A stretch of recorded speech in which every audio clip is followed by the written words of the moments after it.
Hello youngster, શું તમારી ઉંમર 25 થી 30 વર્ષની વચ્ચે છે? શું તમે ફક્ત 40 વર્ષની ઉંમરમાં રિટાયર્ડ થવા માગો છો, તે પણ આજીવન ગેરંટેડ પેન્શન ફંડ સાથે? ઉપરાંત પરિવાર માટે 50 લાખથી 1 કરોડનું ફંડ બનાવવા માગો છો? નમસ્કાર ફ્રેન્ડ્સ, મારું નામ દિનેશ સોલંકી છે. હું એક રિટાયરમેન્ટ પ્લાનિંગ એક્સપર્ટ છું.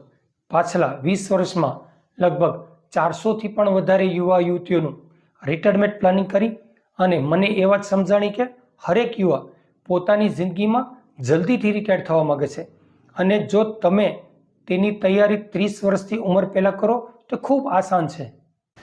જો તમારી ઉંમર 25 થી 30 વર્ષની વચ્ચે હોય અને તમે પણ પોતાની 40 વર્ષની ઉંમરમાં રિટાયર્ડ થવા માગો છો, તે પણ ટેન્શન મુક્ત પેન્શન સાથે, તો નીચે આપેલ ફોર્મ ભરી અથવા મોબાઈલ નંબર ઉપર તમે અમારો સંપર્ક કરી શકો છો. ધન્યવાદ.